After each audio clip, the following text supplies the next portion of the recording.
السلام عليكم ورحمة الله وبركاته. قد بريدو إلمان أرومو رومي كي سرطان سغلين كي سنبرك كاي ملتو رقام تلتك فجاسا ديهات داسينا شيرو لنقود أبغنغان دفتان نورو أنا روف سنين جدا سغلين كي أقاريو سيد أقاهمي سغلين كي أقامو سام ملتو الفجاسا إن شاء الله.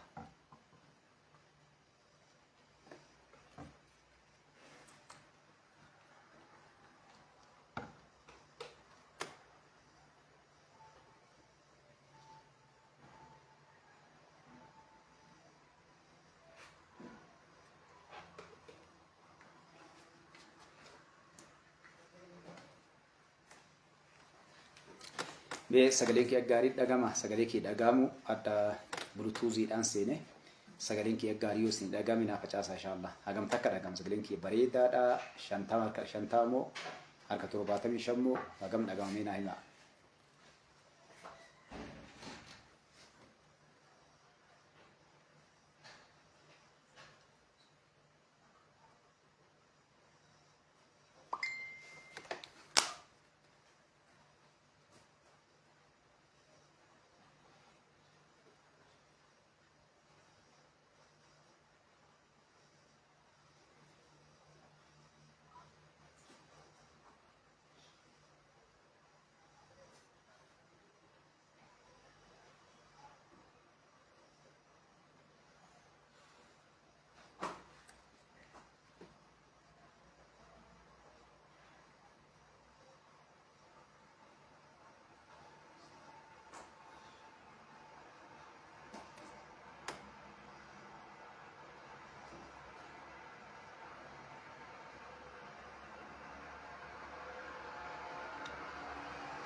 بريدة رقمامي شالو وعليكم السلام ورحمة الله وجرت علينا جنما جرتني كنت كيسانو سجلين بريدامي ما شاء الله.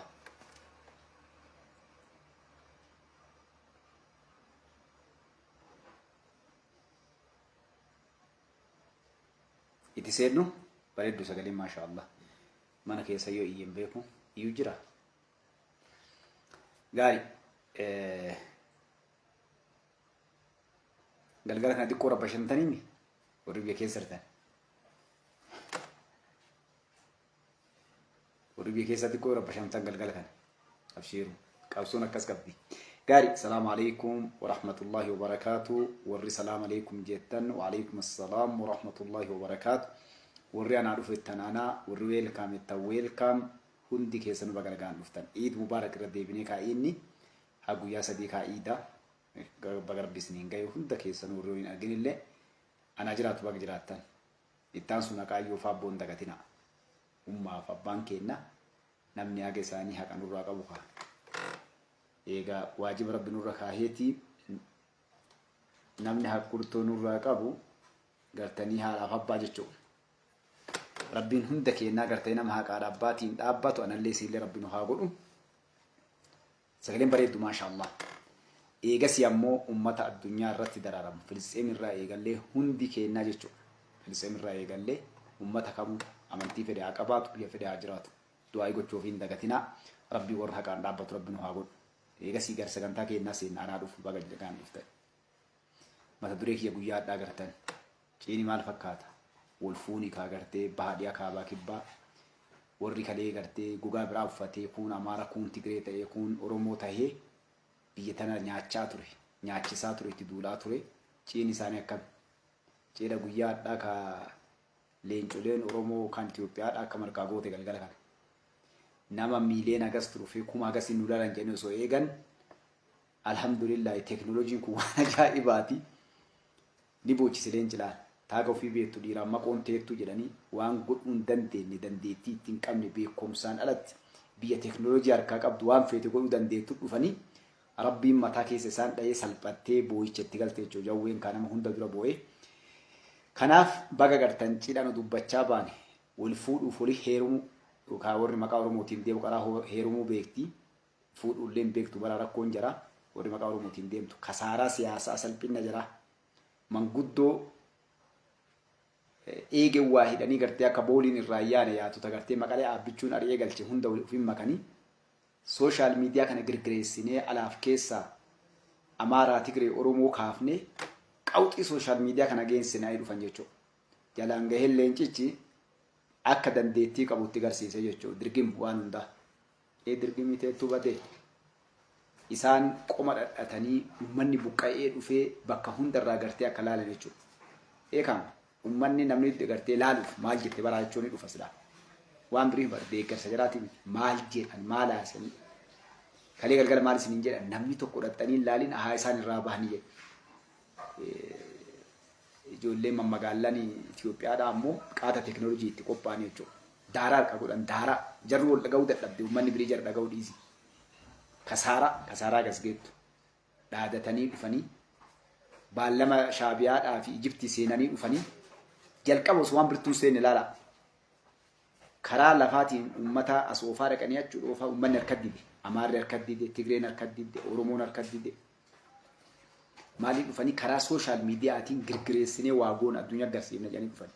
Salphatanii akkasiin mataan caphee boo'ee galan jechuudha. Feesbuukii cufanii, yuutuubii cufanii, intarneetii akkas godhanii.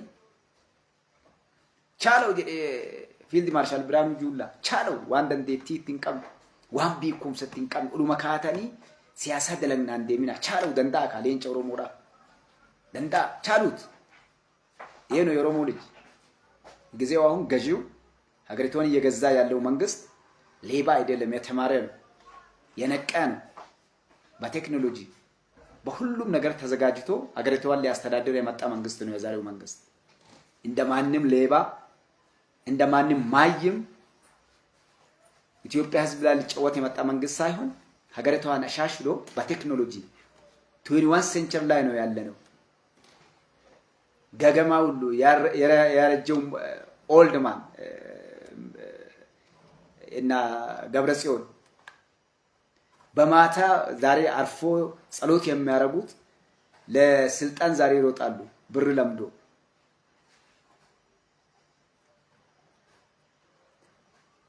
ከናፍ ማል ኦሮሞ ለምን ፋና ማርፋት ነው ወርዶ ፍዱን ጅሩ ይፈማ ፋና ማርፋት ለኑራ በዴራ ካደገን ወጋሜ ቀድበቾ ዲኔ ሜላላ ዋን ደለግደ ኢርተቹ ድሮስ ዋን ብሪትን ሰነዩ ኢሳን ከዱፈኒ ሶሻል ሚዲያ ነሙ ዶርኩን ደንደሁ ጥቃሌን ጉዳሌ ነሙ ማና ታይኑ ላላ ሶሻል ሚዲያ ከነ ግርግሬስኔ ነማ ሚሊዮን አገስቱ ሚሊዮን አበረ ከጀኒ ጋብ ዱራ ገተኒ ቤክስናኒ ነው ጥቃቴ ነም ሚሊዮን ተኩሉ ላሉ ቀባይ ነማ ኩመ ሰዲ ኩመ ፍርቱ ላሉ ባል ማሊፍ የሮ ቴክኖሎጂ ጫሳ ኢሳኒ ፕሬሲ ተካን ቦቶሚ ተካ ትቁዳን ኪቦርድ የሮ ተካ ከስተሽ ጎቾዳን ከሳራ ዜሮ ኢሳን ገልቸነቹ አደኖ ኢሳኒ ቁቤ ተካ ሺፍቲ ዳፍ ቁቤ ተካ ኮምፒውተር ራቱ ቁዳን ዳራት ገለይቺ ቾሮሙ ዱራን እቲ ወረ ኮምፒውተር ዳውን ደንዴ ሰሙ ኢሳኒ ላል ፈጌሰኒ ያደኒ አከሚ ሞቱማ ከና ለፈጀለ ሂመታይ ዱፈንሰ አከሚ ሞቱማ ከና ቴክኖሎጂ አርካ ቀባዩ ቁበን ቀብቱ አኩመ ጀራ ሎያው ከዋታ ከምቤል አኩመ ጋፍ መለሰን ፋ ነሞቱ መገርቴ አከና አንቃጣበኒ ክላሴሪ ረት ኢኖ ክላሴሪ ጉባቲ አብቹቱ ክላሴሪ ኮምፒውተር ደብሲ በር ክላሴሪ ረቲ ፋይል ነማ በሬሰኒ ክላሴራ ነውና ከሰ ካኔቹ ሸልፊ ከስ አከስ ያንዛ ነው ታፍ ሳተላይት ቀብዲ ኢትዮጵያን ያዌ ያ ኤርገማ ያ ገብረጽዮን ቢየነማ ዴሚል ኡመተን በረን ሶሻል ሚዲያ ዳን ቅሌሰራን ዱፋ ጅራ ማህቱሩ ሙተታየኒ ያን ጀቹ ሱፈ ዲዲቀቴ ሰልባጀ ቀብዱ ዲቀቴ ወልጌቴ ዱዴ ዱፍቴ ቹ ነገርቴ ገሩ ዘበነ ቴክኖሎጂ አይቲ ዳን ተወጆ ጅራ ሞቱማን ኮ አርቲፊሻል ኢንተለጀንስ ዳን ከናሚቲ አዱኛ ሰደርካ አዱኛ ኢትዮጵያና ዳ ፖሊስ አዱኛ ከሳ ቢያ አፍር ቆፋ ኢትዮጵያ ድሮ ቀበገርቴ ፖሊስ ኢትዮጵያን ቀብዱ ቴክኖሎጂ አዳ ኢትዮጵያን ቀብዱ ቢዮተ ሙርታይ ቀብ ዮሲኒት ማን ነጌተን ኢምቤክተን አሞ ሎላ ዳቡ ደምና ጀትን ሳልፈቱ ኤኑ ሎላ ጅራ ኢስኒ በር ሀቱን ጆሌ ነማ ልማን ነማ ገንደ ነማ ዲክሳ ጅሩ ለሰላም ነው የመጣ ነው የሚሉት እየተዋጋ ያለው ማን ነው? እናንተ ናችሁ ሌቦች። ኢልማን ነማ ከፍጭ ሲሳ ጅሩ ኢጆሌ ጃሪ ገንደ ከሰት ከሳለት ኢንሳል ፈተኒ ኤኑ ከሎላ ጅሩ ሶ ጋፍቴ ነምኒ ጅራቴ ሎላ ከነ ኤኑ ሎላ ጅሩ ሞቱማ ኤኑ ሎላ ጅሩ ሶ ነጋ ከነ ኤኑ ጄቅ አላ ዱፈኒ ሞቱማ ተሳማ ጅረሞ ነሞቱ ይት ጅራ መሮፋ ቀበተኒ ዘመነ ካሴፋ ቀበተኒ የሮ ዱፈኒ ኢንሳል ፈተኒ barnamni silaa yoo gartee nagaallee gaafate ummanni nagaa tokko qofti dhufee gareen lachuu gareen gaaraa lolullee gareen mootummaallee nageenyi haa bu'u dhufan sila. Isaan garuu namnummaan isaan qabatanii hangooti kennanuu dhufanuu warra biyya jeeqaa jiru sanii jechuudha. Dandeettii dhabuu isaanii bara jalqaba dhiisaa teknooloojii maal kana yaaduu dhiisa.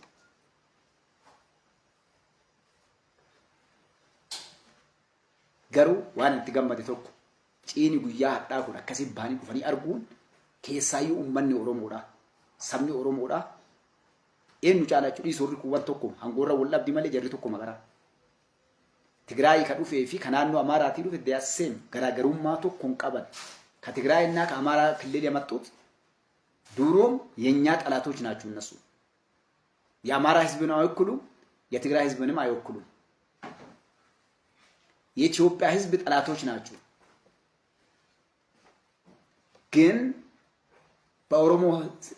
በኦሮሞ ህዝብ ስም የሚነግዱት እነ ጀዋር፣ እነ ስቄል፣ እነ መሮ ጠላት መሆናቸውን ዛሬ ለኦሮሞ ህዝብ ጠቅላላው ግልጽ ሆኗል። ወመን ከነ ከነ ቤው ቆበቸው ilma yohannisoota diina keenya qaraani beekan kun beekama namni mamii irraa qabu jiru andarkaa bardabil feesurri jedhanii garuu jawaarfaati marroonfaa warroonni dhakaa nama hedduu dhiyaatee sooshaal miidiyaa kana irratti hundi isaanii ergamtoota warra sanii ta'uu ummanni Oromoo dhibbatti akka nu beeku barbaanna jechuudha. Kana iyyaa baanii kana sinitti himaa baanii jechuudha. Lafaa kaanii jibbaa namootaatiif wanni waggaa torban kana iyyaa baaniif awur inami diina kenna isaan. They are double face. Warra fuula lamaati guyyaa Oromoo halkan gaafa TPLF taayitaa gubbaa jirtu TPLF warra ergamu jechuudha. So isaanan kunniini wanni nu iyyaa baanee isa kana ummataa fi ummata Itoophiyaatiif keessaayyuu ummata Oromootiif qulqulluu goonee himaa turre jechuudha. Haadha uummanni keenya argee jira. Namni amma achi jara akka Oromootti qabsaa'ota Oromooti jedhee yeroo ofiillee lubbuu ofiillee waan hundaa namni wareegu hin jiru jechuudha. Arge uummanni keenya ijoolleen Oromoo dogongoranillee manguddoon Oromoo dogongoranillee sabni Oromoo dogongorellee dhibbatti argee jira jechuudha. Maaliif osoo hadha Oromoof qabsoofna jedhanii gaafii kan akka itti dhiyaate laala waan lafa kaan keessaa waan jawaaraa ta'e warra duftanii jiraatan yoo jiraatan agarraa baay'ee xiqqoo isii arge jechuudha. Faarsee bulaa jawaar jennee yeroo maxxansinu maal jedhe laalaa jedhe mootummoonni dabran tokkollee rakkoo akka dhaa uummata irratti hin finne jedhe jechuudha. Talaalaakii ta'uu isaatii fi yookaan ammoo afaan isaaniitiin yaa talaalaakiidha jechuudha. Faarsee bulaa ergamaa kagartee diinaaf saba ofii maqaa agartanii saba isaan lechuu hin dandeenyu. Si jammar jalqabu yeroo eegalamu Jawaar Maammadoonni irraa dubbannee kenneen maali diina nu keessatti guddatee afaan Oromoo baratee ani Oromoodha jedhee dhufe jechuudha. Kanaaf sabni keenya kana baree argee yeroo ofiillee osoo hin gubne ijoollee ofiillee qabeenya ofiillee mootummaa kana wajjin dhaabbatee rakkinna mootummaan kun qabu ni hiikkata. Namni kamuu ilma namaati. Kam abbaan fedhe yoo dhufe abbammaan fedhe. Namni dhibbatti rakkoo uummataa hiikee waa godhu hin jiru jechuudha. Biyyattiin akkana shamtee waggaa meeqa rakkoo keessa turte dhiisi biyyoonni guddatanii fagaatan waggaa meeqa nagaan jiraatan rakkoo hiikachuu hin dandeenye jechuudha. Ameerikaa biyya guddattee osoo hin dhattan rakkoo himatti. Uummanni guutuun kun kana godhuu dhaban kan. Kanaaf mootummaan hadha jiru kuni keessaayyuu Oromoon jechuudha. Ambiruun sabni biraa sabaa sablammoonni Amaaraa Tigreetti hadha ni galatoonfataa jiran. Warra fagoo taa'ee ilaalu malee warri itti dhiyaatee argaa jiru waan dalagan. Namoonni baratan. Namoonni barumsa qaban maaltu dalagamaa jira hadha namni buqqa'uu rakkoon galuun namni ajjeefamuu bar wanni rakkoo hunda baadiyaa hunda keessatti dhalatu kun bar nama nagayaatii fi nama nagaa fidhuuf nagaan feenee wallolaa jira. Hattuudhaaf nama hattuu balleessuuf hattuu walloluu jira. Ni beeka warri hadha rakkoo uumee ganda keessatti baadiyaa mara keessa rakkoo fidu kuni akka uummanni kun tasgabbaa'ee hin jiraanne mootummaan haqaa biyyan qabanneef qabsoo godhan jechuudha. Warra walga'ii kun guutuun isaanii warra ilmaan Oromoo ummata Itoophiyaa sabaa sablammoota gara hedduu nyaachaa turan. Dhaqa guutuu si ilaala. Hunda isiitu warra dhiiga ilmaan Oromoo namni irraa gadii riyoot gurbaan ija hin qabne sun ka riyoot kuni achirraa yuutuubii argatuun bu'aa qaba inni kabraa isatti. Ergaa haatii pelleeffillee gabaatoora isaanii qabaatu irraa gate jechuudha. Kuuwwan TPLF warra dhiyaate kun warra waggaa 27 kana dhiiga keenya dhugaa bahe uummata keenyaa dhugaa bahe jechuudha. Warri naannoo Amaaraa irraa dhufe illee warra abbootaaf akaakayyoon isaanii dhiiga keenyaaf qabeenya keenya akka silmitti uummata keenyaaf dachii teennallee dhiiga xuuxaa bahe jechuudha. Ka garagartanii Oromoo jettee deemtu Jawaar irraa eegali Jawaar waggaa 7 kana keessa biliyeenaraadha. Is biliyeenar. Qabeenyaan adda namni isa dorgomu hin jiru. Hin qonni hin boon hin daldaalle guyyaa takka bishaan hin jisse garuu miliyeenara namni kun. Namni mormu hin jiru. Yoo namni mormu jiraate fakkeenyaaf manni inni Finfinnee keessa gurgurate birrii Itoophiyaatiin miliyoona 100 jechuudha. Meeshaan warri musanii oli. Soofaan isaa tokkochi birrii meeqaan bitamaa jedhan. Burcuqqoonni bishaan itti dhugu meeqaan bitamaa jedhan. Namtichi keenya dhaqee intarviisa godhe maal jedhe? Nama akkasitti takkaa sakattaa bakka 3 dabree dhaqa mana Jawaar seenuudhaaf. Sakattaa 3. Takkaan agarree iskuriitii akkasii namni kun jechuudha. Doolaraan kafalee nagaa ofii eeggatee sadarkaa sanii jiraatu warri kun nagaan tikfachuudhaaf bu'aa mataa isaanii tikfachuuf warra gartee ka ergullee ka ergatullee ka ergamullee ka ergatu nu nyaachuuf dhiiga keenya dhuguudhaaf ergamtuu teenne ergate. Nuti akka saba kanatti keessaa akka ilmaan Oromootitti keessaa jechuudha nuti warri afaan kana dhageenyu kuni hireen Itoophiyaa hadha ilmaan Oromoo harka kufte jechuudha. Walgahii nadha walgeette kun garee nadha walgahii kuni mootummaa Itoophiyaa cabsuu osoo hin taane gaafiin isaanii jechuudha. Oromoo abbaa biyyummaa biyya tana bulchaa jirtu kana achii baasanii ofii bakka san seenuuf jechuudha gaafiin gale. Inni kuni sabni keenya hubatee qotee bulaan keenyallee horsiisee bulaan barataan keenyallee barsiisaallee saba sablammoota wajjin jechuudha. Nu hadha alhamdulillah rabbii gaditti abdii saba sablammoota biyya kanaati uummanni Oromoo heddumminaan illee gahee biyya kana hundaanuu keessa qabnuun abdii biyyattii tanaati jechuudha rabbii gaditti. Gaafa uummanni Oromoo hogganni Oromoo gara taayitaa dhufe Itoophiyaan jijjiiramte hundaanuu.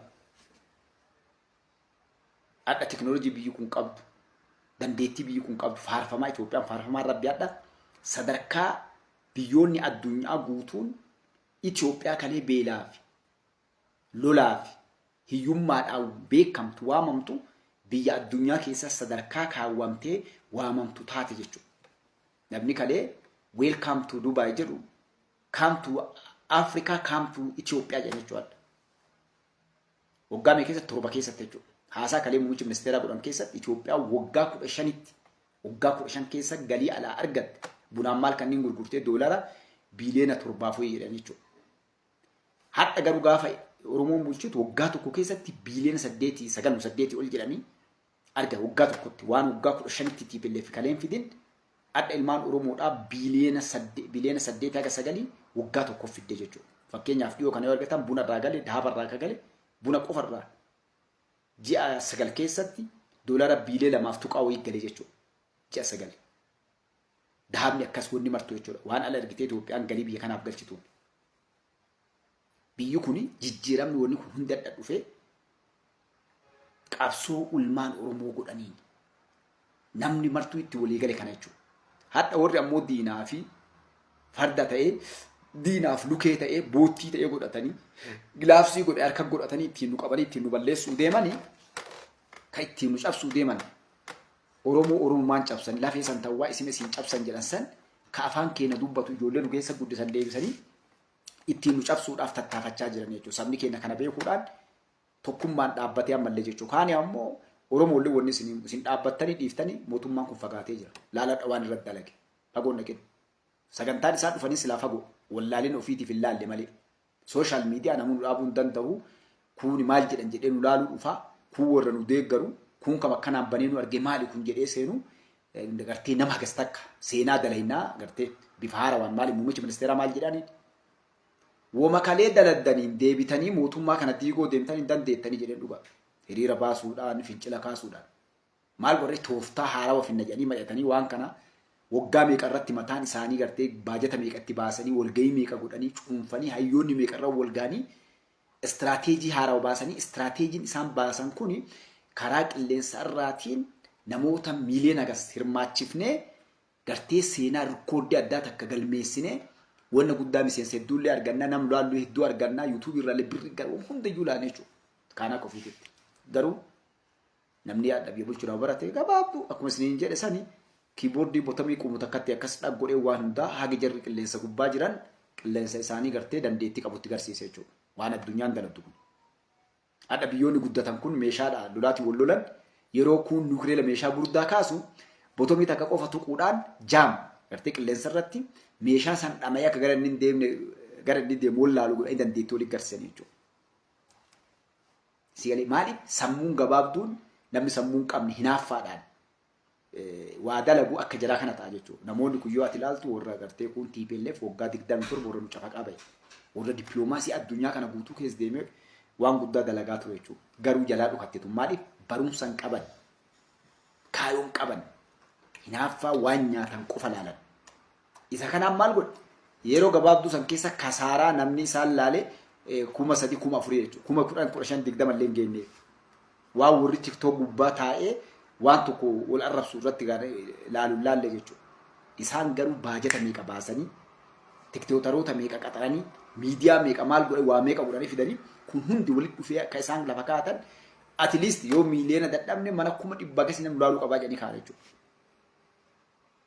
Seenaa addaa dalaguudhaaf wanni kun akka seenaatti. Kana yoo dalagan ammoo deebi'anii next step kan itti aanu irratti ammallee waan biraa dalaguu barbaadan jechuudha. Hadda garuu maal argan akka waan takka godhuu hin dandeenye teknooloojii isaan gartee dura kaanii deeman sani mootummaan Itoophiyaadhaa akka isaa biraatti akka laaftu akka nama shimbira dhagaan darbatuutu jechuudha mootummaa kana biratti. Laaftu.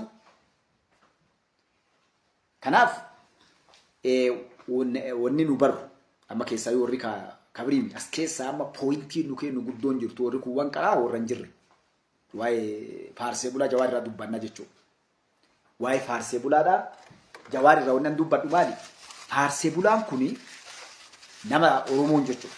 Jagna keenyaa yoo isin laaltan sooshaal miidiyaa kana gubbaatti warri akka isaa hubannoota hin qabnee fi warri gartee faarsee bulaa fi namoonni hedduun nama kana abdii godhatanii biyyattii tana keessatti abdii biyyattii tanaa hegereedhaa ilmaan Oromoodhaa namni biyya tana keessatti sadarkaa guddaa biyya tana keessatti gahuuf dhaqu isa jedhee warra abdatee taa'u jira gartanii. Warra abdiin teennaa biyyattii tana keessatti hegeree biyyattii tanaatiif namni nu qabnu isa jedhee gariin namaa Jawaar hayyuudhaa beekaadhaa dandeettii qabaa siyaasa dalaguu danda'a nama akkasii warra jedhu jira. Laal dandeettii qabaachuu dhiisi hubannoota akka hin qabne hubannoota maaltu haphiin ta'a sooshaal miidiyaa kanarratti waan nu goonu kanarratti mootummaa Itoophiyaa maal godhuu danda'a jedhee ilaaluu hin dandeenye. Muummichi ministeeraa gara Dr. Abiy Ahmed isaanii dorgomuu deeman kuni isaanii addunyaa gaafa TPLF wal lolan san yeroo 13 qoqqobbii irra kaa'u mootummaa Itoophiyaa cabsanii karaa kanaan qolaa itti godhanii wayyaanee yoo xiqqaatte wanni gaafas Ameerikaan faati biyyoonni guddatan yaadan yoo xiqqaatte yoo waan biraa dadhaban mootummaa coomsaa dhaabuu ture yeroo san. Maaliin mootummaa kana qoqqobbii adda addaa irra kaanii sakaalanii meeshaa lolaa kan arganne godhanii hogganoota irra qoqqobbii kaanii isarra qoqqobbii kaanii sochii dhoorganii godhuu barbaadan jechuudha. Garuu dhaabbichuun namoota hagasgaan dandeettii qaban gorsitoota miiliyoon nagas duuba jiru sani dhiiga dhaabe jechuudha. Hin galle garii namaatti ho'isin bara. Sinalee. Garuu uummanni waa takka hin beekne as deebi'anii akka itti ilaalan isaan sammuu mallasii fa'a. Sammuu Haile Sillaasee dargii akkasiin ilaalti amma jawween faati beektu. Sammuu ofiitiin ilaalti jarra. Namni tokkodhaan namni bayyanatteen jechuun waan arginu. Amma Jawaar osoo gartee as keessatti saambusaa karaa gubbaa olii gad deemee qocatu Mallas Zeenaawiidhaa iskoolarship erga Ameerikaa dhaqe achiidhaan biyya 128 gorsaan hin jedhe. Fayyaalessi akka isaan fudhatee Jawaar biyya 128 gorsuudhis takkaa bakka dhiiraan oolle. Aktiivistii naftanyaa ture warra itti galee kana. Aktiivistii warra itti galee kana achi gubbaa alaabaa lumuuxii faannoodhaa uffatee abbamaaf galee barbakkaaf galee. Isii uffateeti Itoophiyaatti qidam Itoophiyaa takkatti afaan tokko amantii tokko jechaa ture jechuudha Jawaar Mohaammed. Ani waan na ajaa'ibu nama garii yeroo hadha Jawaar Mohaammed Oromoo jedhanii deeman na dhiba jechuudha bartee namni garii warri beeku. Namni biyya keessa sooshaal miidiyaan gaafa hin jirre san dhuga namni keenya quban qabu. Ijoolleen hadha Jawaar Mohaammed jala yaatu tun ijoollee gaafas haadhaaf abbaan surree itti gootee surree irra jijjiirtu warra gartee dhaabbatee fincaayotiin surree malee gartee kittaadhaan deemaa ture jechuudha.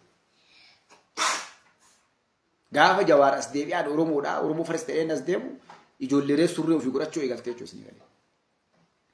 Kana wanna Jawaariin jalta kun dubartii gartee ni jirtiin warra kana jechuudha Jawaar garuu bar Jawaariin. Achi bira taree warri kalee deeggaru een hattuu mootummaa kana keessatti warra hattuu barbaadu as dhufee abbichuun hattuu dhoorge. Kan kun warra hangoo isaatiin gartee akkas ta'e baala silxaan jedhanii namni jala uri'ee yoo inni makiinaa keessaa bu'an illee jala namni ciisee gartee nama dudda namaa rabbuu barate isa kana.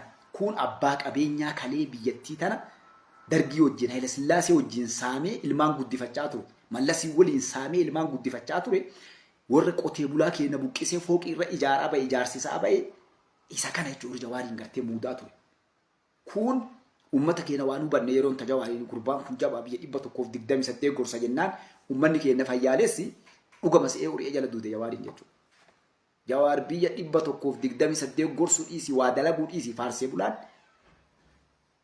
ilma isaa tokkocha hangafa argate diimaa gurraacha isaan beekota magaafate isa daa'imaa ariite jaartiin biraa hagas Ameerikaa dhaqee dubbisuu hin danda'u ilma isaa. Izi namni barumsa hin qabne wallaalaan ilma ofii dhaqee arga. Child support jedhanii yoo guddate birrii $500 $500 ja'an kafala.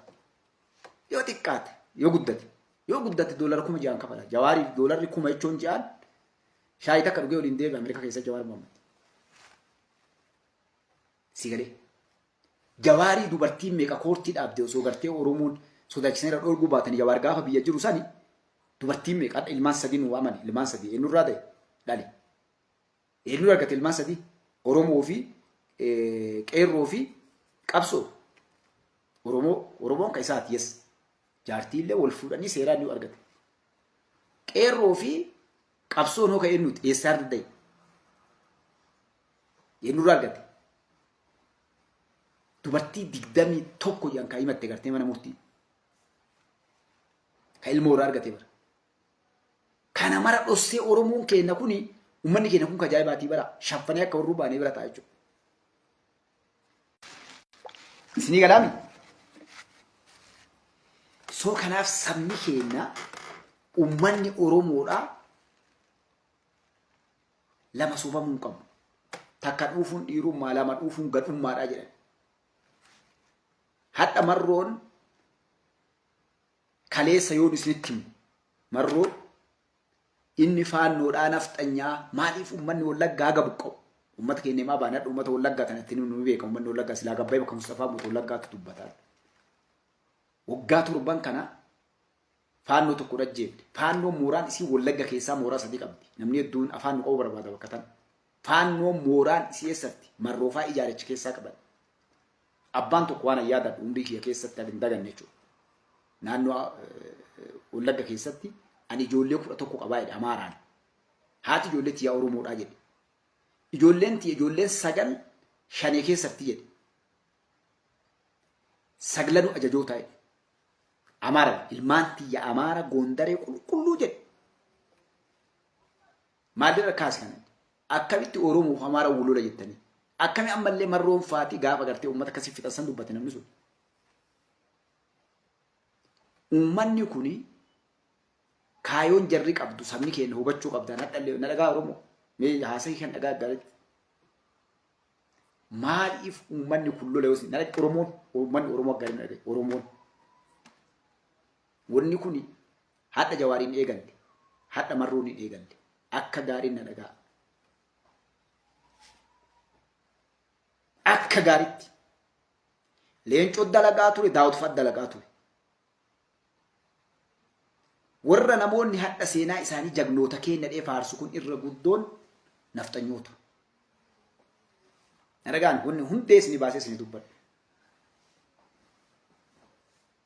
Guyyaa tokko namni hadda ija badduun na laaluuf gartee natti duulu kun gabbayii dubbachuu deema liqimsuu deemtan ni dhufa guyyaan fagoon jirtu. Maaliif?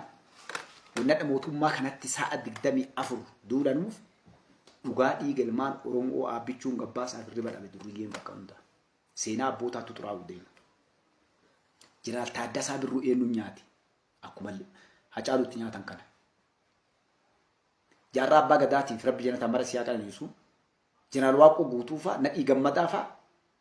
Jaarraa Abbaa Gadaatiif Jeneraal Waaqoo Guutuu Oromoo keessaa baasanii nama guyyaa takka qabsaa hin taane Oromoo biratti jecha takka ta'u gadhaa garaana nyaata. Jechi abbaa duulaa gammadaa jedhama.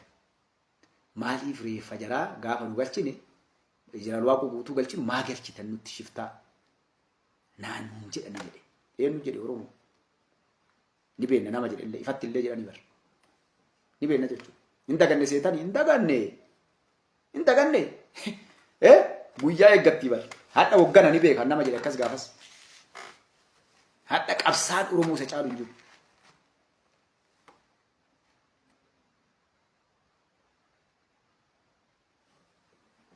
Isin galee? Kanaaf warri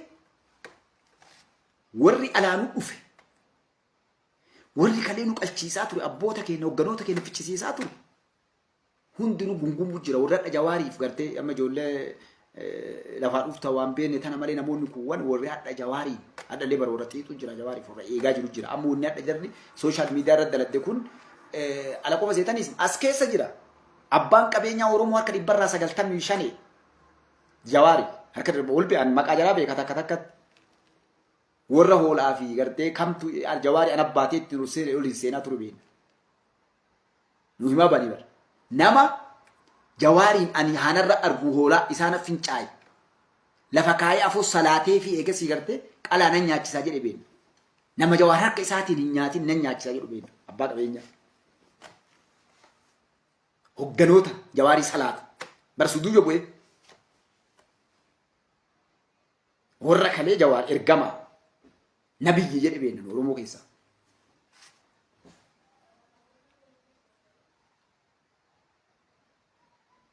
Hacaaluu nyaatee ergamaa ta'a. Hacee nyaatee dhiigni hacee wilii gartee yoo Jawaar gogaa fixate yoo toobatee Oromoo dhiifama gaafatee kaan Oromoo irra jigee dhiiga ilmaan Oromoo san waan danda'anii kafalaa kaan narraa kafalaa bumaa ilmaan Oromoo anaddiin Oromooti Jawaar jedhe qof naa qabadhaa jecha kiyatan. Annama salphate leencoo lataa fa'aa salphate eegame leencoo lataa fa'aati bar osuma ifaajju. Galgala salphattee bar nyaattee dhuttee dubartii namaatti taphattee dhiiga ilmaan Oromoo taphattee doolaraan laal fantashii jettee Awurooppaa yoo gaafatte ati hoteelli irraa qaaliin dubartiin tattabiyatamii irra caala irra bareeddu irra gaarii yoo irra fanjettee waati gaafatte leencoo fa'aa diimaa fa'aa warra kanneen gaafadhu. Nyaata addunyaa keessaa kan irraa qaalii kam nyaatan jedhi gaafadhu ka doolara 10,000 saata kan nyaatu. Ameerikaa keessa bishaan wannaa gana laastee ganaattu doolara 10,000tu jiraadha. Warra bishaan kana dhuge uummanni kun dhiiga Oromoo. Galgalli jaraa garuu hadhaa namni dhugaa akka Mustafaa jara quba qaba. Ganda itti dhalatan dhaquun danda'an ganda itti dhalatan. Leencoo lataa akka gaarii na dhagaye. Maaliif jagna meeqa nyaattee biyya tana keessatti? Dhiira meeqatu dhumate? Dhiira meeqa gartee kolaasan? Nam meeqa qeensi irraa guurame? Nam meeqa bineensi nyaate? Nam meeqa bofaan ajjeesan? Rakkoo meeqa dhiira irra gahe jagnarra? Qe'ee meeqa diigame? Dhiira meeqa karaa irratti hafe? Ijoolleen Oromoo hadha Suudi Arabiyaa keessatti guyyaa irraa baasanii akka hoolaa kitiban kun bar Jawaar fa'aa gandaa yaasee bar. Ijoollee Oromoo gammoojjii hunda keessa bineensi lafee isaanii galgala ganama qorsu kana bar jara gandaa yaase. Galii galaaf kaajarri buusii irraa buufatti. Gara marattu jara bu'aa qaba. Mootummatti kaafti. Dhaqee re'ee tiksee hoolaa tiksee kun waraabdee ijoolleen gadhiisaa jirti. Maadam yeroo tumte mootummaa kana balaaleffataniif. Akkasi birri guuraa akkana isin goona jedhanii buusii buusan. Inni akkasitti ijoollee hagam yoo biyyaa baase gandaa baase nama na deeggaru argadhaa yoo bahe namni inni hiraara kaa ganda ofiitii yoo bahe maaliif bahe gaafa namni kabalee ergatee harree saree jedhanii ni gaafa gartee re'eef gaala keessa deeme maal jaa mootummaa kana biyyaa na baaseedhaan Jawaaritti bilbilee gaafas keessaa baatanii afshiru waan gartee qabsoo kana asii isin galchinu akkana goonuun ergaa jedhanii jechuudha. Ni beekna bargaree isaan ijaaranii nyaachaa baan waggaa 6 hadhaa beekna jechuudha. Ilmaan Oromoo hedduun na jala jirtan hadha warri kalee akkasii Jawaarisi irraa nyaachaa bahe. Maqaa uummanniitiin doolara gama argatta 300 200 ergi warra keetii ergedhanii.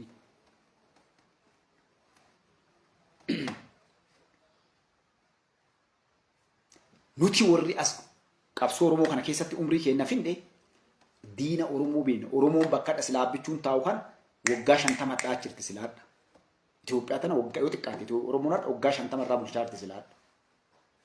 Garuu gufuun qabsoo kanaa bar waliin teennee gadhaa nama jedhan waan haasaa isinitti maan jirru bara.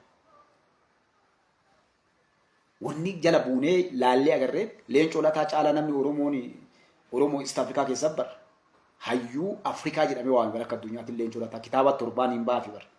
Kitaabni suuraa Leencoo Lataa qabdu 7 hin baati bara akkasii dubbistuu namni jira.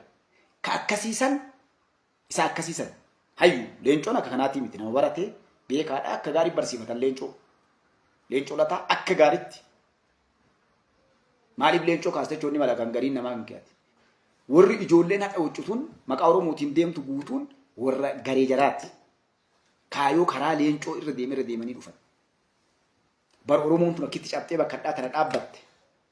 Sabni keenya kun akkitti cabxee tasgeette. NGO addunyaa kariifuu ji'u uummanni keenya keessa dhumate.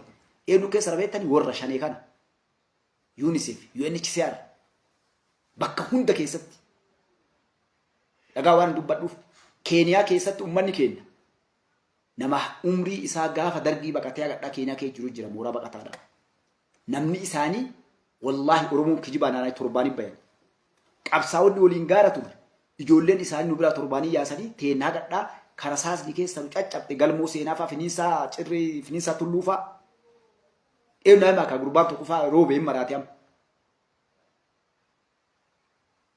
Nama 25 hireenuu kennanii ijoollee kutaa biraa guutuu keessatti ganda isaanii nam 8 7 takkatti filaayitii kennaniif. Namni isaanii dhufee artistii haa ta'u yuunivarsiitii ijoollee yuunivarsiitii maal ijoollee yuunivarsiitii. Ijoollee yuunivarsiitii maal kan jedhan hin beektan isin martisi. Kuwween faati kuwwee kumsaa faati maal dalatte. Namni isaanii 7 deema biyya fedherraa.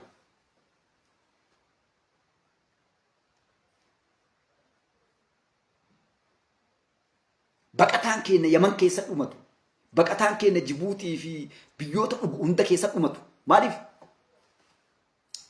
Isinii hima guyyaa biraa gurraachi inshallah. Ni beekna bara waan nu dabarsin sabni keenya dabarsi. Oromoo dhagaa akka naqabat namni waa baruu barbaadu.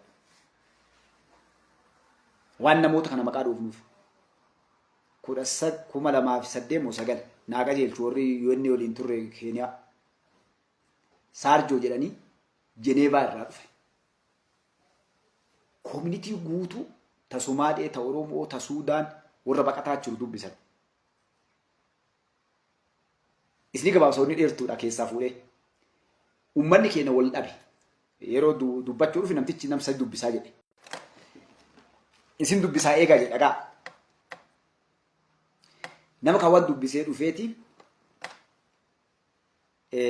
Namni keenya rabbash namsa dubbisaa gaafadha nama manguddoo irraa tokko dubartii irraa tokko dardara irraa tokko nama Oromoo bakka bu'eetiin isin dubbatu akka sabatti koominitii Oromoo bakka bu'ee uummanni yoo inni dhufe afaan Ingiliffaan beeknetu nama afaan Ingiliffaa beeku sadiin kana keessa karakkoo ofii osoo hin taane keezii osoo ofii hin taane keezii Oromoodha. Amma yoo inni harka fuudhu wal dhabanii dheertuudha keeziin didee namticha amma dhagaa rakkoo teessan wadde. Keeziin Oromoodha. Amma gaafii gaafatan maaskee jechuun nama amma Suudaaniif Somaalee maal kanneen saba biraa nama waluma qabanii fe'an gamtaan jechuudha. Nama hedduu yeroo tokko nama 500 fa'aa guyyatti sii fe'an. Oromoon garuu hin qabdu. Mandeeta malee biyya sadaffaayyuu hin qabdu Oromoon. Amma waan jedhe dhagaadhaan nuun komatinaa jedheen ofiisara isa dura jirtu akka maqaa dha'ee Jaakuliin. Jaakuliin dura Jaakuliin hin galatoonfadhaa jedhe. Jaakuliin warra biyya alaa ergite maraa warra inni ergite guutuu isaa akka nam tokkotti itti gaafatan fudhattee keeziin keessa ala isin ergu isin ala deemuun geettanii isin ergite jedhe. Sababni uummata ala erginu kana fakkeenyaaf Suudaanii fi Somaalee fa'aa Eertiraa warra Eertiraa kana fa'aa inni erginuuf warri riphee lolaan isaanii qabsaa'onni isaanii yookaan koominitiin isaanii ala jirtutu Jeneevaan mallatteessaa jedhe. Maal jedhanii? Uummanni kun rakkataa kennaa biyyi sadaffaan nu haa kennamuuf itti gaafatamuu fudhannaa jedhanii. Sababni kun jedhamuuf yoo uummanni yookaan dhaabni wayii akkas jedhee mallatteessi mootummaan fakkeenyaaf Itoophiyaadhaa mallas yoo nu kassase uummata kiyya biyya irraa baqasiisaa guuraa ala baasaa jiran jedhame seera gartee nuti Jeneevaa irra mallattaa irratti mirga qabaa garteen himatamnaa yakkaa jedhe. garuu yoo communitiin ala jiru ummanni kun kenna rakkoon isaa kana itti gaafatamni kenna nu kununu isaaf qabsaa'u jirra dhaaba akkana jedhantu gartee maqaa kanaan ummanni kun biyyarra buqqa'e nu dhaabasan jedhee yoo mallatteeffamee Jeneefatti kaawame maaskeeziin baatanii jedhe. Kana dhaabni isin qabdan fakkeenya adda bilisummaa Oromoo himattanii isin irra guddaan. Adda bilisummaa Oromoo dhufee guyyaa takka waa'ee baqataa Oromoodhaa dubbatee mallatteessee hin beeku jedhe. Haa nama kuma gastu jira haa inni qabanii kijiba hootee dhagaa waan ummata irratti dubbatame isinii mujjira. Tokko kanaa jedhe. Lammata yoo Jeneevaa seenan jedhe balbala bitamu mirga dheeda gadhiyaan namni as keessa laatannaa sirreessaa yoo ol seenan sabni Oromoo jedhan kuni maqaa bada barraa'ee jiraa jedhe. Ummata badaa aramanii ummata sirna hin qabne ummata jeeqama oofisara yeroo san hoggana UNHCR'dhaa ummata Oromoo irraa yeroo san barreessisan namni lowarri hundi dhufe itti ka'aa jedhe. Jalatti komantii wannaa isaa bakka inni mallatteessa irratti barreessanii jechaamu akkami saba tokkoon ummata tokkoon akkana jettanii barreessanii jedhe. Anillee rakkoo teessan sanaa arge waan jedhe ummata sirna hin qabne san jedhan hadha argeesiniin jedhaa jedhaa. Maaliif jennaan tokko communitiin keessa warri dura taa'anii communitiidha itti dhufne walgahii waame warra communitii qofa dura taa'atu communitiidha. Ummata keessanii dhaqa.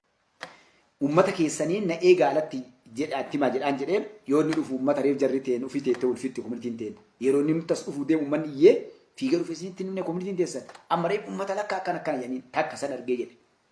Lammata dhufnaan annam sadii harka naa kennaa isiniin jedhe ka manguddoo keessaa dubartii keessaa dardara keessaa nama waa'ee ummataa dubbatu Oromoo rakkoo Oromoo isin wal fixxina markarraa fuudhu dadhabee kana markarraa fuudhu ammoo keezii an hoggaagan as taa'e jedhe akkasitti sirna dhabee communitiin tuuban ka Suudaan ka Somaaleedhaa ka Eertiraa warri as jiru sirnaan gaafii nu gaafatanii baadhuu fi deebisanii isin akkas gootanii jedhe. Kanaaf gartee jedhee lulee nu biraa deeme jechuudha. Maaliif kana guutuu isin dhaqe? Uummanni Oromoo takkaa maaskeeziidhaan biyya alaan deemne baqataa addunyaa kana keessa jiru ka gartee sirnaan baqati buqqa'e. Kana uummanni Oromoo maaskeezii arganne takkaa. Maaliif diina Oromootu ture nama ala bahu kana Oromoo ala baatu tana.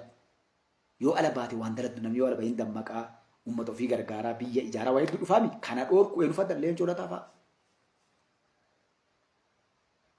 Maatiin leencoo lataa kijibaa naa jettu Oromoon as ta'etu ture. Maatiin daawwitu fa'aa teessan Jeneevaa bakkoota furaa guutuu isaanii namoota isaaniitu jira jechuudha. Namoota barate yoo jedhan akka hin baratan akkasii baratan. Oromoon gara biraa akka hin baran akka alan baan mee nama kenna naa himaadha doktoroota profeesareetu ala jira. Namoonni kaayoo isaanii fudhan teennaa dhadhaa doktoroota profeesaroonni kenna naannolee biraa irraa deeman guutuun isaaniitu bara gadhaatti ammaatan ergamtu bara nama jala ta'anii waamanii OMN irratti waa gartee raabadoori jedhanii walitti qabanii deemti. Wanta akka biyya godhuu hin dandeettu nama gargaaruu hin dandeettu dhoosamu oosaan amma janka ijaarame kun eenyu kan murteessu taadha fagoon naqin. Oromoon kana beektee hubachuu qabdi. Wanni dalagamaa ture wanni kana isinikaa Jawaar Faatillee karama san hadhas walii galanii laal warra amma achi gubbaa dhiyaatee doktoroota achi gubbaa dhiyaatan nama 15 kana keessa dhiyaatan laal Oromoo achi keessa ciisa. Maqaan Oromoo doktoroonni ala kana agartee mootummaa kana balaaleffachaa oolan kalee TPLF ala kana gangalachaa turan warri hadha faannoo galee ajajaa faannoo godhatee hoogganaa fi muummicha ministeeraa itti aanaa Tigreef Amaaraa godhatanii naftanyoota godhatanii dhufan guutuun isaanii maqaa yoo gaafatte Oromoo. Maaliif Oromoo tokko dhiisanii bakka ofirraa kan hangoo ulfanii jiran guutuu isaa gabbaa isiniif hinna. Mootummaa kana yoo diigne bar uummanni akka taphaatti hin dhufne. Oromoo yoo achi baafne eenyu kennaa asiin dura isinii himan. Abbaan fedhe yoo dhufe namni akka wannaatiitti naftanyoonni laapoos tokkoffaa jirti. TPLF lammata itti aantee jechuudha warri Tigraay bakka buunee deemna jedhan. Oromoon meeshaa isiniin jedheemi. Adda Jawaar Maammed bakka kaayan laal hoggana jala keette keessatti. Walumaa galatti kaayoon lafa kaamee Oromoo irratti deemaa jiru naaf folchaa.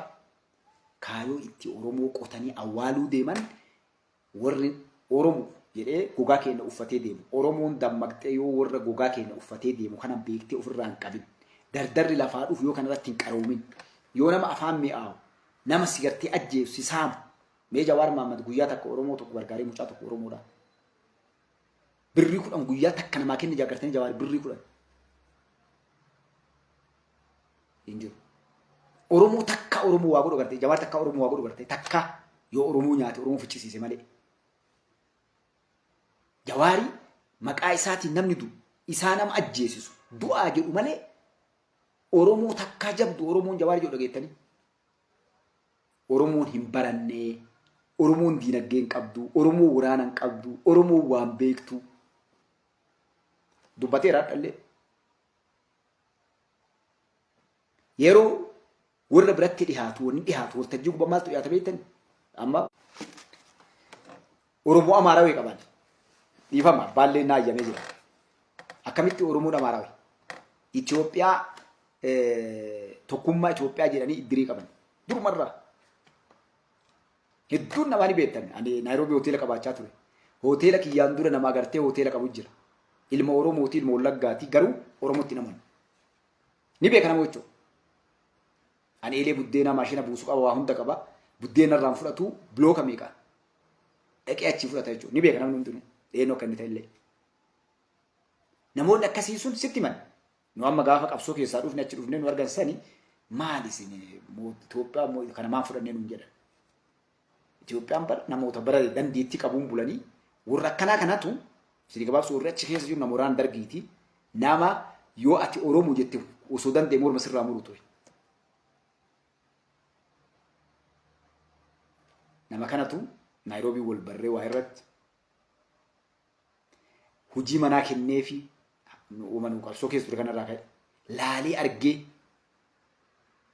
eega deemee achi ture inni na dura deemee ani isaas deeme wal garre Minisootaa daawwatiif dandeen achi wal garre Mustafaa jirtaa'e waan ati itti bara akka 50 arge oke hin dabaleefi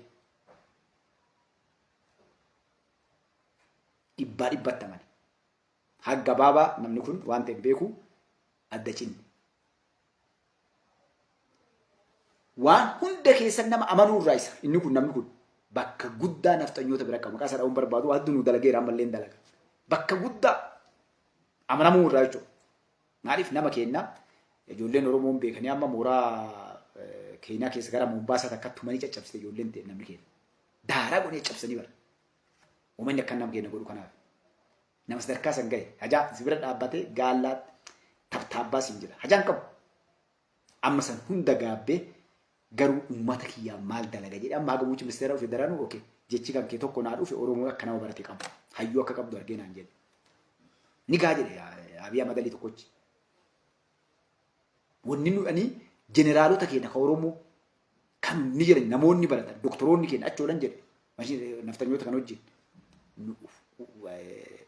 eenyu maal maqaan isaa buusii isaan buusan yoo siime naan jedhe maqaa namootaa baase hin amantuu naan jedhe ji'a irraa ka buusan tura waggaa irraa ka buusantu jira yeroo rakkoon jiraate koominitii Amaaraa naftanyaa kanatti rakkoon gale gartii ijaaramanii hundee irraa kalee irraa wanni isaan nu gaafatan akka namni nu hin beekne walgahii keessa gurtoo gubbatti hin argamu bakka namni adda addaa sin bakka sakreetii qofarra zuumiidhaan nu wajjin dalaganii jedhe soo maaliif kana isinitu Oromoo akka itti awwaalan uftuuffachiisanii amma namni kun kan isinii kun namooraan dar keessatti dargaa guddaa jiru garuu uftuuffachiisanii uftuuffatee yeroo inni ilaalu nama keenya dhabee jechuudha Jawaar warra kana aktiivistii ta'ee dalagaa ture ardha sabni Oromoo wanni xiqqaalleen guddaan nuti saba guddaadha saba guddaa sabni guddaan galabaa guddata uummanni guddaan uumama isaa keessatti nama galabaa guddata nama wanni ani xiqqaata sabni xiqqaan nama firii qabu maal namni guddaan uf dagata guddina ofiitiin namni jajjabni namni hayyuun keessa wal ga'e kuni yeroo cufaa akka laafatti caba namni xiqqaan xiqqeenya ofii beeka saba xiqqaa ta'u jabaatee walii himee wal dhagaya gamaa gamanaa ijaaramee yeroo cufaa nama caalee argamaa jechuudha kanatu nyaate as keessa awwaalamne amma namni dhugaa gabbaasee dubbatu waa godhu namni kinnu keessa xiqqaa yoo ati dubbatte galabaan kun baheeti sirra lafadhaa jalaa bahu nuuf fitnaa jechuudha akkasiin qabsoo kana qabsaa'onni Oromoodhaa warroonni gartee waan kana dhiibnee asiin geenne jara hadha gartee gabbaatee diina galtee diina taate kana waggaa torban kana irraa arrabamaa turre jechuudha wallaalaa taanii isinitti himne garri deeman hin jiru diina jarri jennee isinitti himaa baane jechuudha wanni hunda cufa haanee goda hunda ajaa duubaa hunda haanee isin garsiifnu haa isin agartaniif arguu qabdani ajaa kana arguu qabdan diina Oromoodhaa wilii gayyaatti kanaan naa qabadhaa jechiitan akka gaariitti Oromoon waan Itoophiyaa keessaa gabba'u deemu diina waan boru mana murtii yoo manni murtii akka nama gadha ijoollee mana wotaadaraati guuran dirreen guuttee gartee kaasan kanatti yoo manni murtiidhaa yakkamtoota warra ati sabboona beektuuf jaba abbaa qabeenyaati beeka ati beektu mana murtiititti gartee hiriira isaan hin galin kijibduu naan jedhu. Maaliif yakka dalagamaa jiru inni keenya quban qabu. Yakkaadhaan Oromoo irratti dalagamaa jiru. Muummicha ministeeraa irratti ilmaan Oromoo warroota biyya bulchan kan irratti dalagamaa jiru hedduun nama keenyaa quban qabu jechuudha. Kana hooqnee haanee warra hadha gartee maaliif warri duuli dalagamu hadha Jawaar fa baate kun bar illaalin naftanyoota qofa dalagii irra guddaan waan kana keessa harka qabu. Irra guddaan waan beekan harka dhibbarraa 90 ilmaan Oromooti ka waan kana duuba ta'ee dalagu. Kabaajata baasee waa hunda godhee akkana goona jedhee adda bar biyya keessa osoo mootummaan tan kar kan fudhachuu baatee bar. Kalees ni meemi bara kompiitara 20-30 namaa mana intarneetaa guutuu seenanii akkaataa itti gartee wanni kun namni tokkochi bakka 20-30 seenee gartee namni dhibbaa yoo seene miliyoona akka seenutti itti qindaamee ture jechuudha.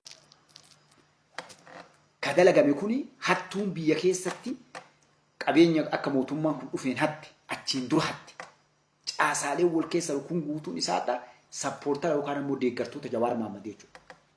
Amma namni mi'ina guddaa taphachaa qobaadha akka Oromootitti isa. Maaliif akka duratti jalqaba isiniin jedhe san wanni namni keenya baruu qabu fadda baafachuu qabu gaafa Jawaar biyya galeessa wanni Jawaar qobadhaate yeroo sagal kaa jedheen akkasitti qobadhaate maali nama argi. Girrisaa as jiru kana faarsee bulaa as jiru kana hattuu as jiru dura jiru kana warra gartee qabeenya kana saamee kaleessa gartee fooqii ijaaree lafa meeqa qotee bulaa meeqa buqqisee nama hedduun namaa ni beekna nama beekama kana minaayu nama dallaalatu kalafa Oromoo kana buqqisee gurguraa ture namaaf bar asillee kanillee buqqisaa nama eeran olii gad deeme adda abbaa qabeenyaa miliyoonar bar qotee bulaa Oromoo kunillee nama qabu kaasaa jechuudha nam tokko duuban jiru du'a kunillee kanallee kaasaa lafa irra deemeetuma naannoo shaggar kana naannoo Finfinnee kana guutuu deemee ka buqqisaa ture kaadha miliyoonaraa kaadha namni salaatuuf akkamitti amba nyaachisaa dhaqee gaaf kana ammaan nyaanne jedhee itti gabbaye buqqisee lafa gurguruu eegale jechuudha ariirra mootummaa waraana olii wayyaanee olii deddeemee takka wayyaanee olii deddeemee bar diqqoo jennaan amma dhukkee sirraa kaasuma asii kaate si ajjeesaa yoo gartee nyaachuu eegale qotee bulaa keenya kana buqqisee ari'ee jechuudha waan diqqoo takka itti kennee ari'uu eegale gaafa horii argate inumaa buqqisuu eegale jechuudha diida guutuu kun hadha bakka seenuu qabu ni beekan argaa jiran ijoolleen gaafas inni haadha abbaa inni buqqisee eelee namaa dalaganiif leestiroo dalaganiif abbaan agadhaa balbal namaa dhaabbatu lubbuun jiraadha yeroo dhufte kaa yeroo akka kalee diina alaa dhufeen TPLF nama sodaachifne ka ilmaan Oromoo hadha gartee namni isaa gandi isaa firri isaa angoo gubbaa jiru dhufe hadha jechuudha. Ka himachuu danda'u namni itti himatu. Warri kalee akkasii Oromoo buqqisu akkas hin seene.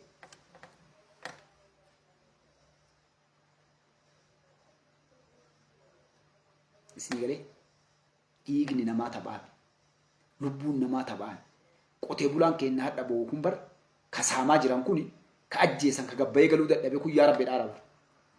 Yaa Rabbi amantii fide haa qabaatu Rabbiin nama zullumame nama namni gartee miidhe Rabbiin jalaa awwaata abbaa fide haa ta'u.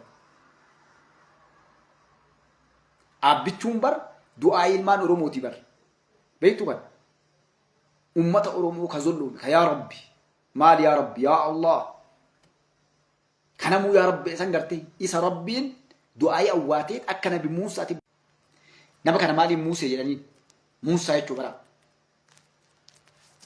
Rabbiin karaa diinni quban qabne namni hunduu ka eegaa turan Jawaar Faatillee wanni ol gaa turaniif yeroo dheeraa siniimaa ture waan kana wanni Jawaar Faatillee eegaa turan kaleessa doktoraa piroofeesarri ala kana jiruu fi daaspooraan kun doolara itti kutatee hadha mootummaa kanaan diinettee maal beektaniis TPLF hin kaatu TPLF dhiibbaa goonee filmaatti wayii irra kan maabichuudha filame kana jechuudha. Meetik seenni abbaa qabeenyaa taanaa walii galan abbaa duulaa gammadaati ka waan kana qindeessee gaaf duulaa lafa kaa'e.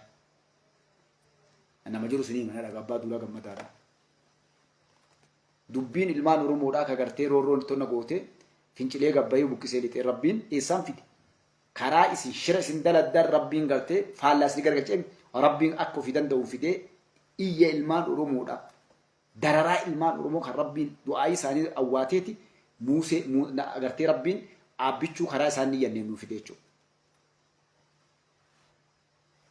Hadha kunoo warri kaleessa Itoophiyaa takkatti afaan tokko aadaa tokko amaan tokko yoo jedhuu fi warri kaleessa gartee taankii baankii harkaa qabu adda kun rabbi isaan salphisee ilmaan Oromoo isaan kalee kolaasaniif isaan kalee akkasitti taphatan kuni quba takkattiidhaan gartee intarneetti jimirra gootee jimi isaan godhaarti ilaal waan biraa dhiisee TPLFin ariitee ganda galchitee salphiftee bar lola takkaa Itoophiyaa keessatti lolli Afrikaa keessatti hunyi lolli akkasii ka bultii 15tti nama taankii baankii harkaa qabu ka addunyaan tumsituuf cabsanii ari'anii galchan jechuudha. Adda waan ol gootuudhaan Ruwaandaa, Buruundii laal, Suudaan laal, Somaalee laal, Yamanii laal, Iraaqii bakka hunda laal.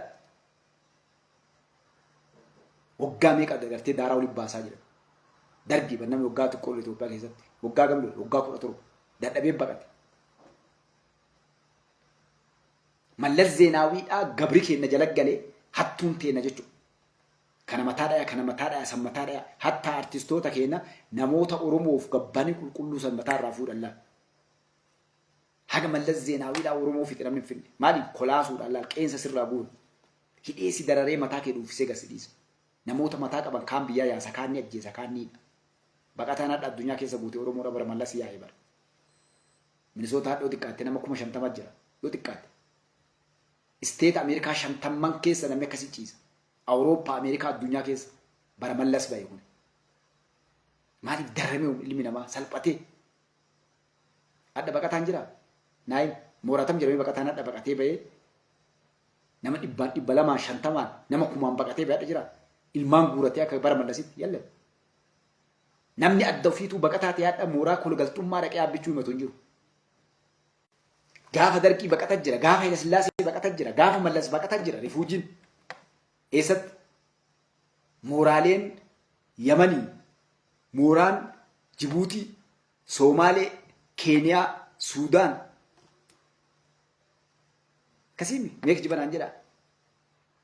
Har'a namni keezii kam qabatee muma xiqqoo fakkeessa bar xiqqoo namni baay'adhameeti. Namni adda ilmaan Oromoodhaa yoo gabbaasaadhaan yoo waraqaa Red Crossiidhaa kan mana hidhaatii kennan jechuudha. Rifannoo diimaa dhaqqabee kennu qofti kuma hagam gabbaasu ummannadha.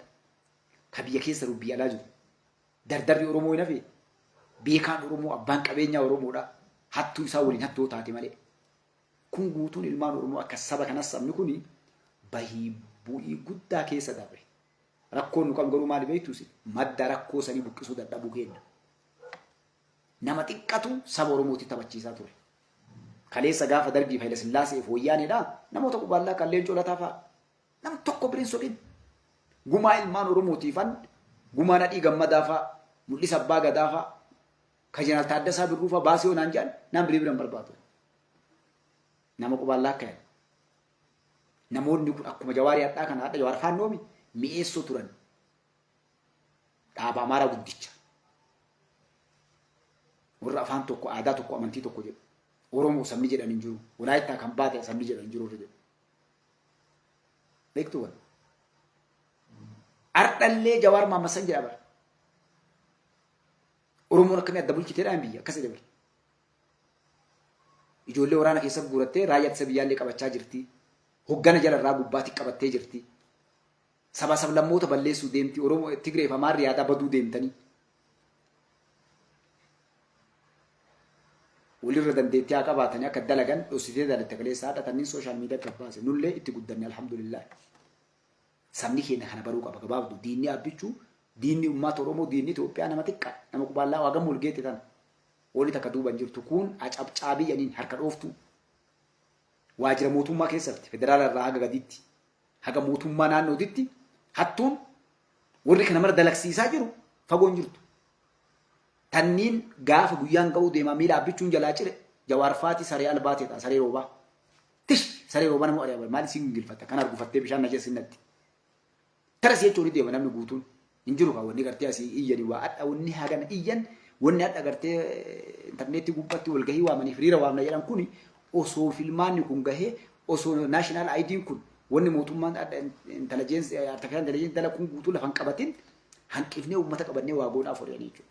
Gaafa sun lafa qabate diidatti hafanam. Jawaar Ameerika bakka jira adda wanni isa biyyee nyaachaa jirtu maal eessa baakiyyaatti jiraadha. Interpooliin qaba na fidanii alatti illee baqadhu fuudhanii gartee na fidanii dhiiga ilma namaatiif qabeenya hin saameef. Hin ooltu yoo Jawaar yoo lubbuun du'ee dabre malee lubbuu yoo jiru haa qabadhaa. Yoo Jawaariin kaatenaa itti hidhanii mana hidhaa kaanii baasanii kaan seensin an akka jibdu qabeenya hate kanaafi dhiiga ilmaan Oromoo jechuudha. Kun yakkaadha mootummaa kan irratti dalagamaa jiru. Maqaa beeka baasanii kalee adda baasanii gartanii aabbichuu nyaachuudhaaf saa 24 dalagaa turan. Alhamdulillah aabbichuun kumaatamni miiliyoonni yaadee ilmaan Oromoo baadiyyaa kaabaa kibbaa saba sablammootaa fi warra kaliin dulli of jala hiriirsine kijibduu hundu daggalche. Kanaaf isinitti hin dheeradhu laftee halkanii odii kana markee isin deemes ni ibseen maali baruu qaba sabni keenya. Siyaasaa dabarteerraa seenaa dabeerraa waa hedduu barree jirra. Karaa hedduu deemnee as geenye. Ammoo wanni isin dhaamu maali ilmaan Oromoo?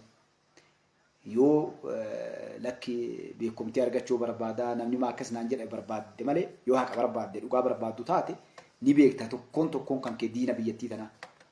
Akkamitti akka Oromoon as geetti manguddoon teena ni beekte. Anaa siyaasaa beeku dhiisi qotee bulaan kennaa fi horsiisee bulaan kenna ni beekaa jechuu qabte diina biyya kanaa.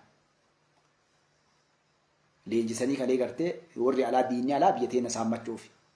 As waliin nu oofee wanni Afrikaa kanatti cabsan maali?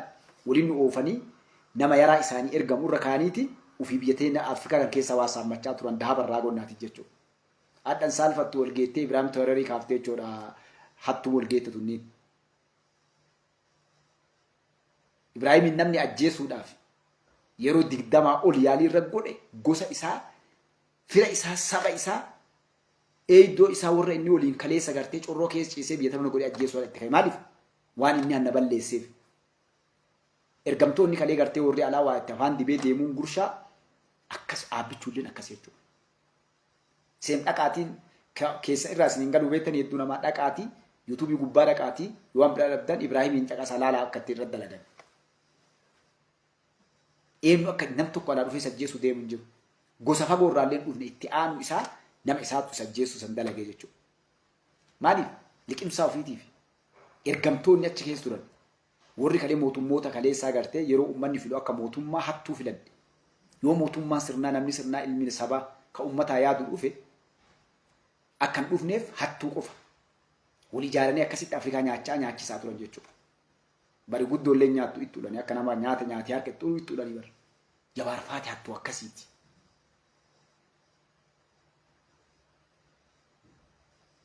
Hattuu akkasii Jawaar Faati. Warra namaa ergamee seenee maaliif warri kaleessaa garaagarummaan Jawaariitiif leencoo fa'aaf warra kaleessaa maali beektani? Warri kaleessaa akka gartee dhiifama qilleensaan na dhufaa jira. Warri kaleessaa iskuula dhaqanii barachuudhaaf Oromoo gurguratani. Ta'ee fixee isirraa isinii ba'a. Ijoollee nafxanyootaati nyaata kileessanii warri gartee kalee baratee adda akka leencoo fa'aati. Ijoollee nafxanyootaati nyaata bilcheessanii fidaniif gaafa dhaban guddoo warroota na dura ture hayyoota. Akkamitti baratte kalee Oromoon warri gartee na kun jedha kijibduu naan jedha achiin duubatti. Maaliif Oromoon kutaa afurii ol barachuu hin danda'u namni Islaama barachuu hin danda'u Itoophiyaa keessatti. Saba sablammootaaf Oromoon kutaa afurii ol barachuu hin dandeettu jechuudha. Hayila Sillaasee Faati seerri baasan. Musliimni barachuu hin danda'u. Akkamitti baratee Mahammad Abdalla jiraatu. Akkamitti baratee Oromoon doktora Profeesara jira ala kana marba kamar. Akkitti baratan baallama seenan yookaan ammoo wilii ni mallatteessan. Maal jedhanii yeroo ijoolleen nafxanyootaa saan nyaataa ga'e dhaqanii nyaata bilchaate guuranii fidaniif. Haga jarri nyaattuu dhaabbatanii buusaa buusanii fi maal godhan. Yeroo jarri nyaattee irraa baate hambaa jaraa kana walitti qabanii nyaatan. Dhagaa Oromoo qabadhaa gaariitti. Saanaa san dhiqanii agas ijoolleen irraa seentee baratti. Saanaa san dhiqanii waa hunda qulqulleessanii bakka jarri itti nyaatte dhufanii kilaasanii akkasii baratanii jechuudha. Achi biraan amantii irraa fudhatan. Achi biraan maal goota amantii irraa fudhatta jechuudha. Akkasiin barate kagaleessaa. Kan akkatti barate waan beekuuf ka akkamitti baradhe Oromoo waa godha jedheeti Oromoo qotee awwaalaa ture jechuudha. Kaadhaahu haadha isaanii namni si akkasii barsiisu hin jiru. Gurshaa sii kennanadha.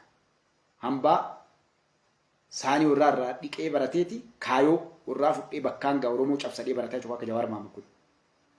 Nama durriyyee sirna hin qabne kaadhaa abbaan qajeelle ka ganda keessa gartee amma Jawaar iskuulamee qaali'an. beektanii siyaasaa fari'amee nuun jedhamu. Dhiira meeqa jira ka siyaasaa fari'ame ka gombisanii miila keessa garafan ijoollee yuunivarsiitii keessa ari'ame meeqa jira. Namni siyaasaaf ari'ame yeroo jalqaba eegalamee wama lama qaba. Kun qabsoo dabalamaa kun baqatee biyya alaatiif baa dardarri Oromoo. Ka sadaffaadhaa nama gartee cafaqamee mana hidhaa keessa umrii isaa fixeeti warri qabsaa jedhee dubbatu jechuudha biyya keessa. Galgalaa ganaa mana hidhaatiin waggaa 10 waggaa 20 warra hidhamee jira. Warra mallas aangoo dhufee haggaa mallas bahuutiin mana hidhaa ture jira. Nama duriyyee nama gartee sabaan Oromoon ta'in dhiigaan Oromoon ta'in kanneen laalanii guddisanii leenjisanii siyaasaa keessan makanii akka Lammaa Magarsaa jechuudha. Ilmaan akkasii nu cabsan jechuudha. Nu Oromoon akkam taana beektanii kaleessa leencoon fa'aa akkas dalagaa ture daganni amma dhiibne. Hujii biraa nu kennan kaalaal beektaa. Wanni Oromoon cabxee tasgeetteef hujii biraa nu kennan. Leencoo fa'aa dagate namni amma. Maal haasananti shuunas gubbaa taa'ee naan jedha hedduun namaa. San daganne achirraan baranne. Diinni keenya kaleessa Oromummaa sadarkaa kana keessatti qabsaa'uu dhabde. Midhamnee waa meeqa taanee akkamiin as geenye hadha hoo maaltu nutti dabre akka isin bartaniif. Gaafa hadha Jawaar dadhabellee sagantaa warraa osoo rabbi aabbichuu nuuf fiduu baate yoo Jawaar dadhabellee gaafa waggaa 20 30 40 dhaatiin duuba warri kabiraan jalaan guddisaa jira jechuudha. Daawudii marroo jalaan nu guddisan laa. Leencoo Jawaariin isin nu guddisan. Sagantaa waggaa 100 qaba. Kanaaf akkasii isin dheeradhee qilleensi kiyyallee na dhibu jira. Na uffolchaa. Kanaaf warri gartee sooshaal miidiyaa kana gubbatti hiriira waamnee Oromoo salphinaa kiiloo baafnaa mootummaa kana cabsinattan aabbichuu kanaan miti yoo teekinooloojii akka isatti hidhattan kabiraatiin osoo akka isa dandeettan teekinooloojii hin dandeettan doon tiraay iyyaalina yeroo keessa illee gubina warri jala deemtan illee ambii walii galee jechuudha naftanyaa galte ganu daan kunniin warra gartee heerumuu balate abbootatu heerumaa jarri illee heerumti warra gartee kaba ufta'ee dhaabbachuu hin dandeenye. Uummanni kun nu sodaate malee qamisii wata qaata. Kanaaf dulloota gartee adda silaa afaan qabrii gubbaa jirtu guuranii fidanii addallee san wajjin baanii gartee warri kaleessa nuti Oromoof qabsoofne jedhanadha. Nafxanyootaaf TPLF wajjin waltajjii gubbaa dhufanii quba hayyuu keenyatti hoggana keenyatti ilmaan Oromoo qabuun salphinnaa jechuu gartee. Tuffii Oromooti kun. Diina Oromoo kalee harka umurii akkasii zarraaf jedhu wajjin Jawaaradha.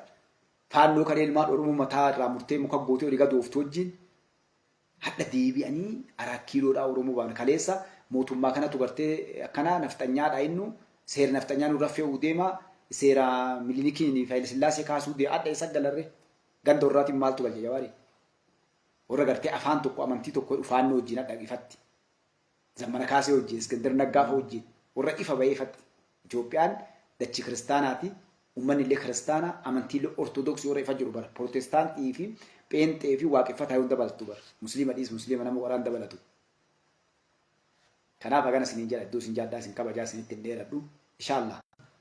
Inshaallah waan jarradhaa marqitellee laallee yoo rabbi biraa taate boroo liggachaanaa hedduu isin jaaladhaa hedduu isin kabajaa Oromootiyyaa jabaadhaa rabbi isin biraa haa jiraatu. Alhamdulillah mirgi kenna. Aabbichuun gartee du'aa'ii manguddoo qaba.